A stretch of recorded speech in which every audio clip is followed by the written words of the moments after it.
En deuxième année, on a le cours qui s'appelle conduite de projet culturel. Donc, on nous impose un partenariat, c'est la seule chose qu'on nous impose. Et après, on nous laisse carte blanche pour dérouler et créer un projet.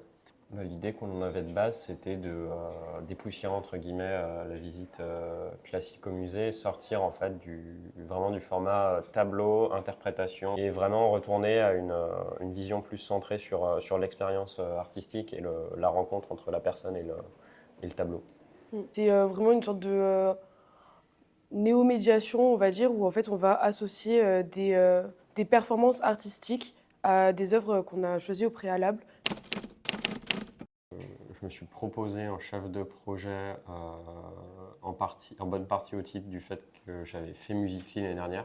Juliane et Lénore, elles ont fait les deux ont fait prépa art, Ouais. prépa dessin, etc. Et Rachel, elle était en cinéma, du coup, c'était plus comme digital. Et moi, du coup, je suis proposée pour chargée de scénographie. Après, on a aussi Cassandre qui est à la rédaction et Ambre pour la partie budget parce que c'est la seule qui se sentait à l'aise avec les chiffres. La collaboration, elle s'est très bien passée parce qu'ils ont un poste dédié, c'est Monsieur Stuccilli qui est chargé des relations avec les études sup, donc il s'est occupé de nous et qui était très réactif et à l'écoute. C'est pratique parce que le musée des Beaux-Arts, ils ont vraiment. Enfin, c'est une grosse institution, ils ont vraiment énormément de matériel et énormément de moyens, etc. Donc, du coup, c'est vrai qu'ils ont l'habitude de travailler avec des étudiants et ça se passe bien, quoi. On s'est baladé dans les galeries du musée et on a essayé de repérer des œuvres qui nous plaisaient. Il y en avait d'autres qui nous plaisaient, mais après on a fait un choix de logistique, de ne Ouais. pas avoir à parcourir des kilomètres entre chaque œuvre. Je crois qu'on est tous partis un peu chacun aller repérer les œuvres avec Mm. lesquelles on sentait qu'il y avait un feeling.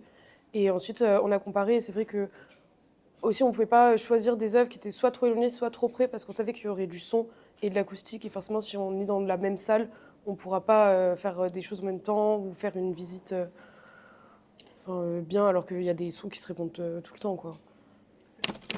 Le principal problème qu'on a rencontré, c'est qu'on a voulu faire un truc très ambitieux, enfin un projet très ambitieux, et qu'on a été 7, avec pas nécessairement des qualifications artistiques suffisantes pour tout ce qu'on voulait faire.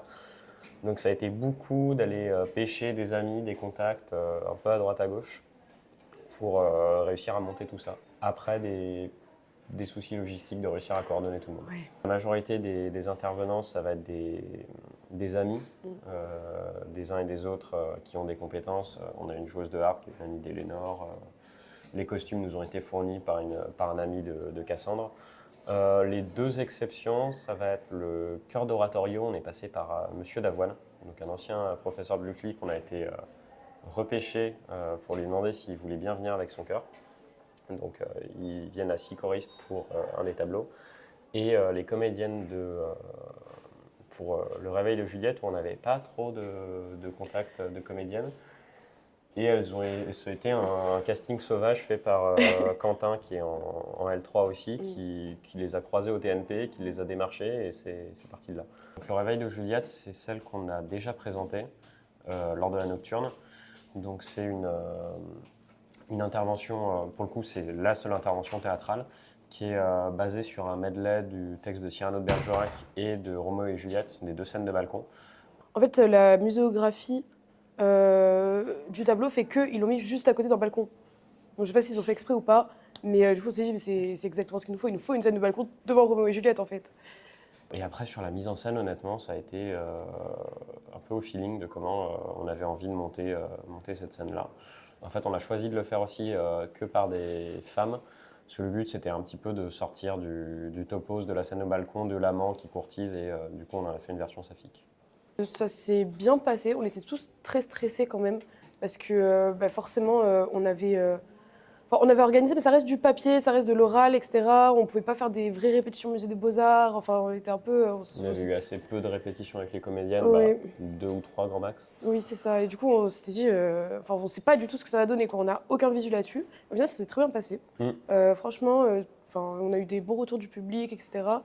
Moi, celle que je trouve la plus intéressante de nos interventions, c'est celle sur peinture de hand-tie. Mm, mm. Parce que donc c'est une composition de techno qui a été faite pour l'occasion. Et déjà, elle est très très bien, la composition, elle est très évocatrice.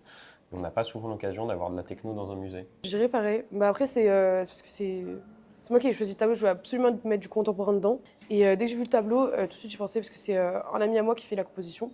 Et direct je pensais à lui, je me suis dit c'est exactement ce qu'il faut, c'est exactement ça que je veux.